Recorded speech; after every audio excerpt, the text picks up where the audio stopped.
여러분 안녕하십니까? 광주 MBC 뉴스투데이 시작합니다. 광주 군공항 주변 주민들을 위한 소음 피해 보상의 청신호가 켜졌습니다. 소송을 하지 않고도 보상을 받을 수 있는 법률안이 국회 국방위원회 법안심사소위원회를 통과한 건데요. 이 군공항 이전 작업에도 긍정적인 영향을 미칠 것으로 전망됩니다. 첫 소식 이기상 기자입니다. 군용 비행장의 소음 방지 및 소음 피해 지역 지원에 관한 법률안이 국회 국방위 법안심사소위원회를 통과했습니다. 관련 법률안은 지난 2004년 처음으로 상정된 이후 무려 15년 동안 국회에서 계류 중이었던 13건의 유사 법안을 통합 조정해 마련됐습니다. 이 법안이 본회의에서 최종 통과될 경우 군공항 소음 피해 주민들은 소송을 하지 않고 관할 구청 등의 신청만 해도 보상을 받을 수 있게 된 것입니다. 또한 민간 공항 주변 지역과 마찬가지로 소음 피해를 줄이기 위한 주민 지원 대책이 마련되는 길도 열렸습니다. 피해 지역 주민들에게 각종 지원 혜택을 가질 수 있는 그런 법률안이 20대 국회 때는 꼭 통과되기를 기대하고 있습니다. 군공항 소음 피해 관련 배상액을 보면 광주에서만 825억 원에 이르고 전국적으로는 소송 진행 중인 사건까지 포함해서 1조 2천억 원이 넘어설 것으로 전망됩니다. 결국 관련 법과 시행령이 제정되면 소음 피해를 해결하는 데 해마다 수천억 원씩의 예산이 추가로 투입돼야 할 상황입니다. 이 문제를 근본적으로 해결하기 위해서는 정부와 국방부가 보다 적극적으로 나서서 군공항 이전 사업을 추진해야 한다는 지적입니다. 국방에 관련된 중요한 민원이고 국방 안보를 현대화하기 위한 그리고 또 이 지역 균형 발전을 위한 어떤 그런 큰 틀로 생각을 해줬으면 좋겠다. 군공항 소음 피해 보상이 새로운 전기를 맞을 것으로 기대되는 가운데 군공항 이전 문제 해결에 미온적이기만 했던 국방부가 어떤 해법을 내놓을지 주목받고 있습니다. MBC 뉴스 이기상입니다. 나주 SRF 발전소 갈등 해결을 위해 구성된 민관협력 거버넌스가 해체 위기를 맞고 있습니다. 어제 열린 민관 거버넌스 11차 회의에서 지역 난방 공사 측은 손실 보존 비용에 대한 부담 주체를 명확히 하자는 기존의 입장을 거듭 주장했습니다. 반면 전라남도와 나주시 범시민대책위원회는 시험 가동 후 조사 결과에 따라 중앙정부와 협의하자는 입장을 밝혀 회의가 성과 없이 끝났습니다. 이에 따라 다음 회의에서도 현실성 있는 해결책을 찾지 못하면 거버넌스가 해산되는 것 아니냐는 우려가 나오고 있습니다. 더불어민주당 전남도당이 윤리심판위원회의를 열고 동료 여성 시의원을 지속적으로 성희롱하는 혐의로 목포시의회 김훈 의원에 대해 제명 처분을 내렸습니다.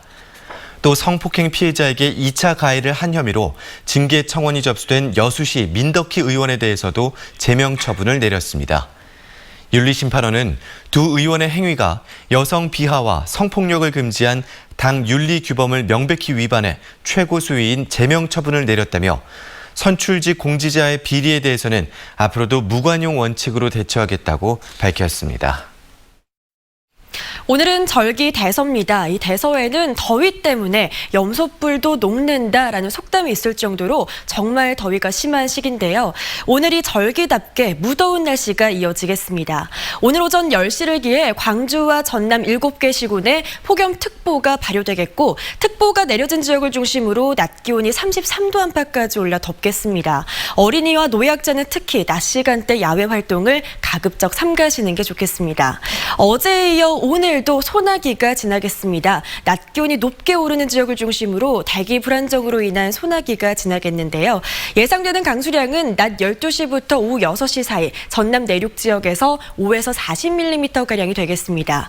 내일까지도 소나기는 오락가락하겠고 모레인 목요일에는 장마전선의 영향으로 장맛비가 쏟아지겠습니다. 날씨 정보였습니다.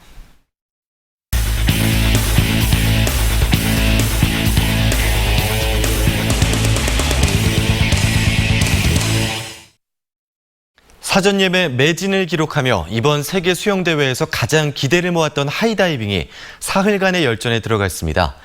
이 하이다이빙을 처음으로 관람한 관객들은 고공에서 펼치는 선수들의 연기에 환호의 박수를 보냈습니다. 우종훈 기자가 취재했습니다. 고요한 경기장 안, 모두의 시선을 받고 아파트 10층 높이에 선 하이다이빙 선수가 낙하를 준비합니다. 약 3초간 화려한 공중 동작 뒤 지름 15m의 수조로 마찰음을 내며 입수하자 이내 관중들의 환호가 터져나옵니다. 무등산을 배경으로 펼쳐진 하이다이빙이 여자부 예선을 시작으로 사흘간의 열전에 들어갔습니다.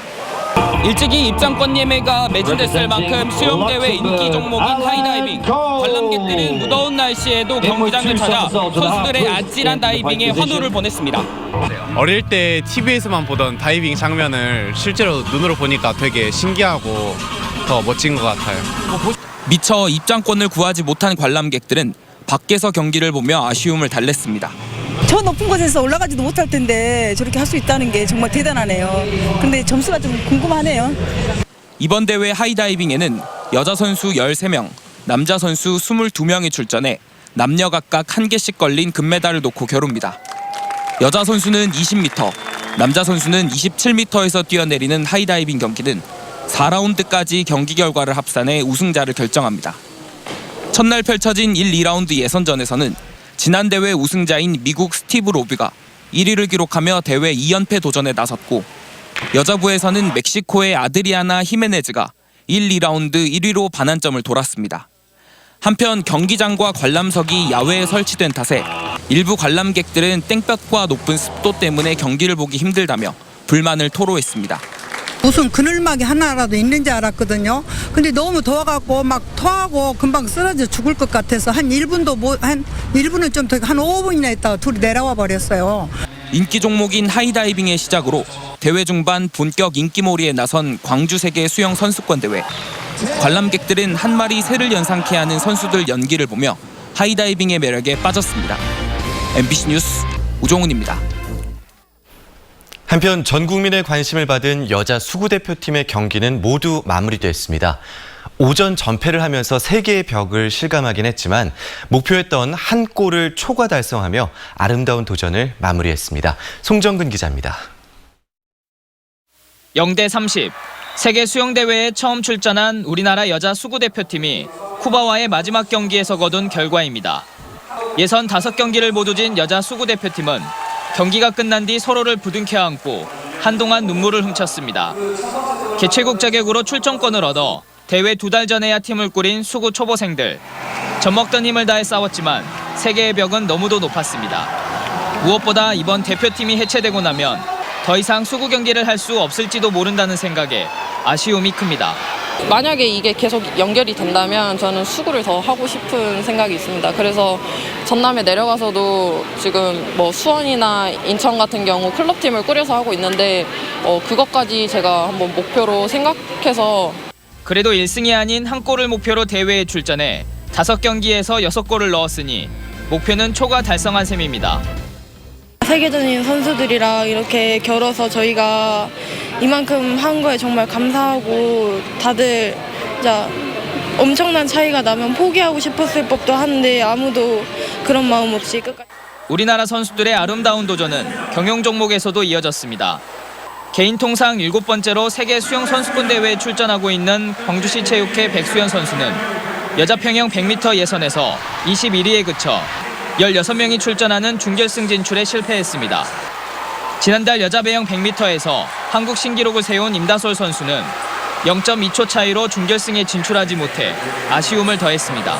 너무 아쉬운 결과여서 만족하지는 못하는데 그래도 아직 200이 남았으니까 더 잘해야겠다는 생각 들더라고요. 수영대회 분위기가 고조되고 있는 가운데 수영 약체로 평가받고 있는 우리나라 선수들의 용감한 도전 그 자체만으로도 국민들에게 진한 감동을 선사하고 있습니다. MBC 뉴스 송정근입니다.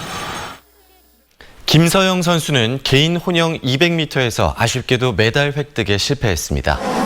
김서영 선수는 어제 저녁 남부대학교 주경기장에서 열린 개인 혼영 200m 결승 경기에서 2분 10초 11을 기록해 지난 부다페스트 대회에 이어 또다시 6위를 차지했습니다. 김 선수는 초반 저병과 배영 구간에서 3위를 기록했지만 마지막 평영과 자유형 구간에서 뒷심을 발휘하지 못했습니다. 한편 김정숙 여사는 광주를 찾아 여자 혼영 200m 결승 경기를 직접 관람하며 김서영 선수를 응원했습니다.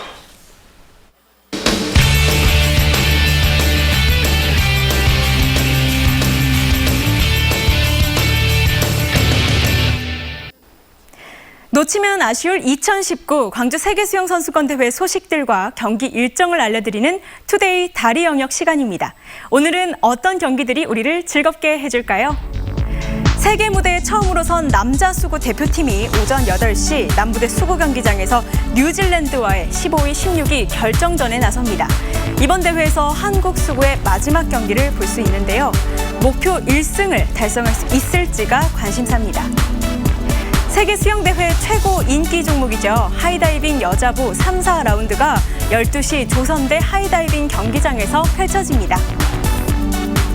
이어서 후반기로 접어들면서 더욱 치열해진 대회 현장 소식입니다. 한국 신기록을 세운 자유형 4자매를 아십니까? 이근아, 정소은, 최지원, 정유인. 우리에게 익숙한 이름은 아닌데요. 한국 여자 계영 400m에 참가한 이 선수들이 3분 42초 58이라는 한국 신기록을 세우면서 많은 관심을 모으고 있습니다. 이 기록은 3년 전 전국 체육대회의 결과인 3분 43초 73보다 1초 이상 줄어든 건데요. 메달권과의 격차는 크지만 이 멤버로 더 많은 기록을 세우고 싶다는 우리 선수들의 꿈 꼭 이루길 응원합니다. 여자 자유형 세계 최강자인 KT 레데키 선수를 꺾고 400m 결승전에서 당당히 1위를 차지한 10대 소녀가 있어 화제입니다. 그녀의 이름은 아리안 티트머스. 호주에서 떠오르고 있는 신예 선수인데요.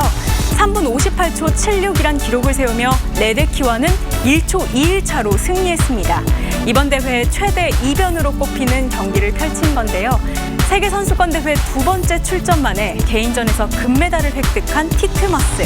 앞으로가 더욱 기대되네요.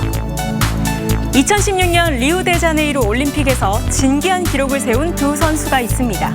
미국 대표 시몬 매뉴얼과 캐나다 대표 페니 올렉시액 선수인데요. 여자 자유형 100m에서 100분의 1초까지 똑같은 52초 70의 기록으로 공동 금메달을 차지한 것은 물론 매뉴얼은 올림픽 여자 수영에서 금메달을 딴 최초의 흑인 선수로 역사에 남았고요. 올렉시액은 2000년 이후 출생한 선수 중 최초로 올림픽 개인 종목 금메달리스트가 됐습니다. 3년 전 승부를 가리지 못했던 두 선수 25일 광주에서 다시 한번 대결을 펼칠 예정인데요. 누가 승자가 될지 벌써부터 궁금합니다. 지금까지 투데이 다리 영역이었습니다. 관할 인구만 77만 명, 수도권을 제외하면 국세 행정의 수요가 가장 높은 곳이 바로 서광주 세무서입니다.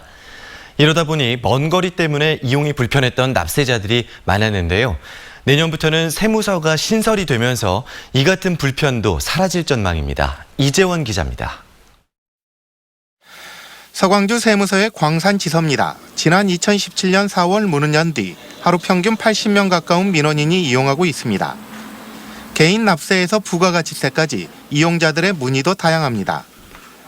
빨리 모든 업무 처리도 빨리 해결될 수 있으니까 좋고 또 저희는 가까우니까 거기까지 안 가도 되고 그런 부분이 좋을 것 같아요. 하지만 어령동과 평동 등 광산구 지역의 일부 주민만 광산지서를 이용할 수 있습니다. 반면 하남공단이나 첨단 지역 등 공장과 인구가 밀집한 지역에서는 아직도 서광주 세무서를 이용해야 하는 불편을 감수하고 있습니다. 하지만 앞으로 이 같은 불편이 사라질 전망입니다. 광산세무서의 신설이 눈앞에 있기 때문입니다. 행정안전부는 국세청과 함께 서광주 세무서에서 광산세무서를 분리해 신설하는 방안을 논의하고 있습니다. 내부적으로는 광산세무서의 신설을 사실상 확정지은 것으로 알려지고 있는데 앞으로 기재부 협의와 국회 심의 단계를 거치게 됩니다. 계획대로 진행된다면 내년 4월이면 광산세무서가 신설될 것으로 전망됩니다. 정부에서 검토할 때 협의도 하고 의견 교환도 하고 그런 절차를 거치잖아요. 아직까지는 정부 내부에서 검토 중인 상황이거든요. 도심개발과 산업단지 조성으로 납세 수요가 크게 증가하고 있는 광산구 지역에 세무서 신설이 가시화되면서 민원인들의 불편도 크게 감소할 것으로 전망됩니다. MBC 뉴스 이재원입니다.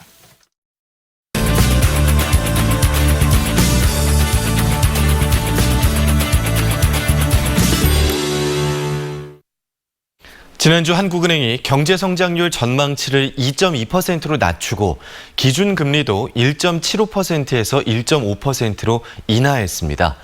기준금리 인하의 여파로 주요 은행들의 예적금이나 대출금리도 낮아질 조짐을 보이고 있는데요.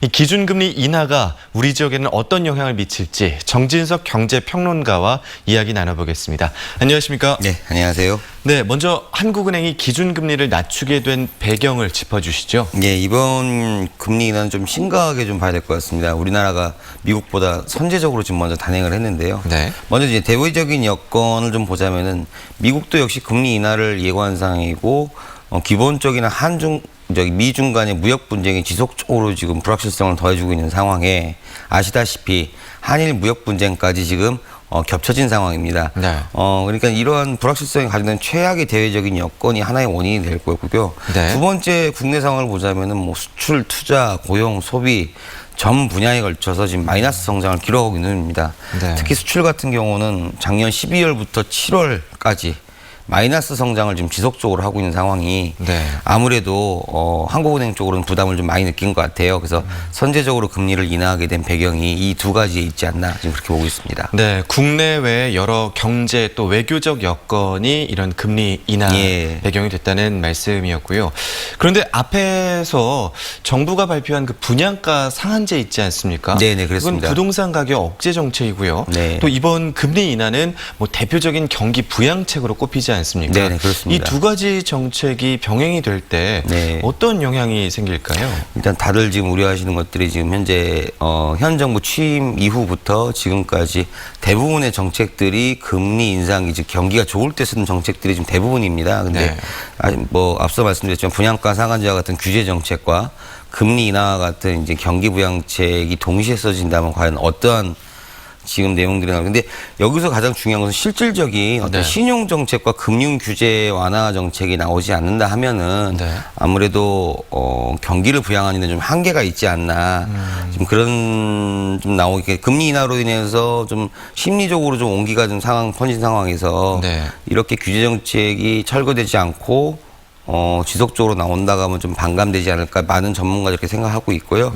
추가적으로 이제는 지금 이 경기의 흐름에 있어서 추가적으로 신용 부분이나 이제 금융 규제 확대가 어떤 식으로 되는지를 좀 지켜보고 나서 이 경기가 어떻게 좋아질 것인지를 논의를 해봐야 될 것 같습니다. 네, 추가적인 조치가 있지 않는 한 뭐 마냥 경기가 부양되지는 않을 것이다. 좀 더 향후 지켜봐야 된다라고 말씀해 주셨는데 우리 지역 부동산에도 어떤 영향을 끼칠지 궁금합니다. 최근에 계속 상승세이지 않았습니까? 예, 분양가 같은 경우는 올라가고 일반 주택 시장 같은 경우는 지속적으로 점진적인 지금 하락세를 지금 지표상으로 좀 보여주고 있는 상황인데요. 아무래도 이제 이런 이유들이 규제 정책과 아무래도 누적된 공급량 이런 것도 여러 가지 이유가 있었을 건데 지금 여기서 예상치 못한 금리 인하 카드가 지금 나왔습니다. 금리 인하가 나오게 되면 아무래도 실수요자들 심리에는 좀 아무래도 이 집을 더 구매할 수 있게끔 자극을 하는 요인은 외생적인 요인이 되는 거거든요. 그래서 만일에 지금 그 한국은행장님의 추가 금리 인하 여력이 있다라는 그 발언까지 생각을 한다고 고려를 한다면은 결국 유동자금에 의한 주택 변동성이 커져서 지금 현재 우리 광주 지역의 실수요자를 원하는 그런 시장 상황이 앞으로 나오지 않을까. 좀 나오기는 좀 어렵다고 좀 판단을 하고 있고요.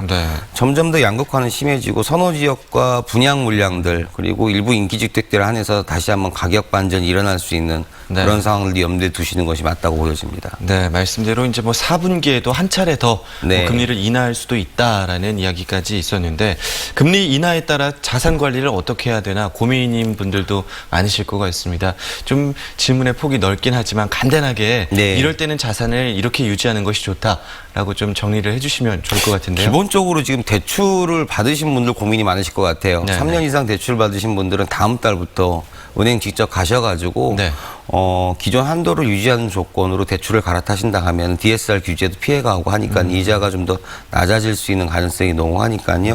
그쪽으로 좀 고민하시는 게 맞고요. 현재도 지금 금과 달러 뭐 상품에 맞는 금융 상품을 맞게 분산하라는 얘기들이 많이 나오고 있는데 가끔 이제 금융기관들의 예적금 특판 상품들이 나오니까 그러한 것들 적극적으로 공격하시는 게 맞으실 것 같고요. 마지막으로 우리 이제 부동산 주택을 이사를 준비하시거나 현재 지금 새 집을 장만하실 분들은 적극적인 청약도 좀 하시는 게 맞을 거고요. 저금리 정책 자금들이 주택담보대출이 아마 대부분 다 0.2% 정도 다 내려갈 겁니다. 네. 이걸 위해서 주택 구입을 갖다 고려해 보시는 것이 현 상황에 맞는 대응이라고 보여집니다. 알겠습니다. 오늘 정진석 경제평론가와 이야기 나눠봤습니다. 고맙습니다. 네, 감사합니다.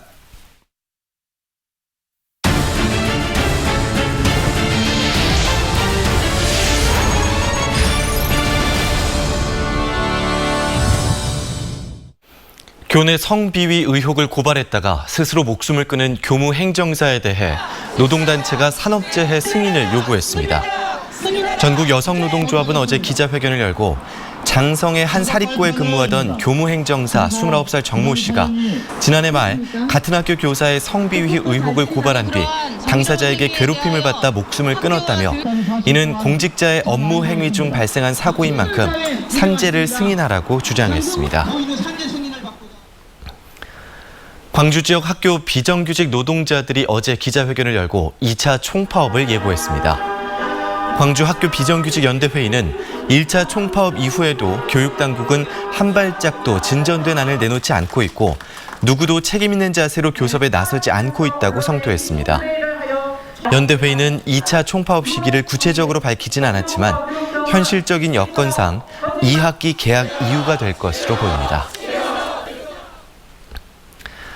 고흥 마늘이 고온 다습한 날씨로 인해 물러지는 피해가 발생해서 농가들의 시름이 커지고 있는데요. 정부가 고흥 마늘의 피해를 농작물 재해로 인정을 해서 농민들이 복구비를 지원받을 수 있게 됐습니다. 김주희 기자의 보도입니다. 그렇게 짓물리고 썩은 것처럼 검게 변색된 고흥 대서 마늘. 고흥 마늘의 변색과 물러진 피해는 지난 4월 고온 다습한 날씨에 마늘의 체내 칼슘 성분의 이동 장애가 원인이었습니다. 고흥 지역 내 마늘 피해 면적만 541헥타르에 피해 농가가 1,320농가에 이르고 있습니다. 농축산식품부는 최근 재해대책심의위원회를 개최해 고흥 마늘 피해를 최종 농작물 재해로 인정했습니다. 이로써 고흥 지역 마늘 재해 피해 농민들은 농약대 형태로 복구비를 지원받을 수 있게 됐습니다. 전체적인 금액이 13억 7,900 정도 됩니다. 국비가 한 70% 정도 지원이 되고 도비 군비가 이렇게 지원돼서 농가에 바로 집행할 계획을 준비하고 있습니다. 공구는 이달 말 안에 농가 복구비 지원을 모두 마칠 계획입니다. 국비는 금주내로 송금을 해준다고 하니까 거기에다가 도비, 군비까지 군비도 지금 농산 완전 기금에서 줘야 되기 때문에 또 심의를 거쳐야 되지만은 바로 빠른 시일 내에 집행될 수 있도록 지금 절차를 지금 검토 중에 있습니다. 공구는 재인정에 따른 복구비 지원과는 별도로 추가로 정부의 폐기 처분을 전제로 한 재고량 수매도 건의할 계획입니다. 올해 과잉 생산에 따른 가격 하락에 이상 현상 피해까지 겹치면서 이중고에 시달리고 있는 고흥의 마늘 재배 농민들. 정부의 이번 마늘 피해 복구비 지원 결정에 벼랑 끝으로 내몰리던 농민들도 이제서야 안도의 한숨을 쉴 수 있게 됐습니다. MBC 뉴스 김주희입니다. 농지연금 가입자들의 월 평균 연금 수령액이 82만 원인 것으로 나타났습니다. 한국농어촌공사가 지난해 가입자 2,600여 명을 대상으로 연금 현황을 분석한 결과 가입자의 월 평균 연금 수령액은 82만 원으로 집계됐습니다. 또 가입자들의 평균 농지 가격은 1억 7천만 원이고 전체 가입자의 48%가 생존 기간 동안 매월 연금을 지급받는 종신형에 가입한 것으로 나타났습니다.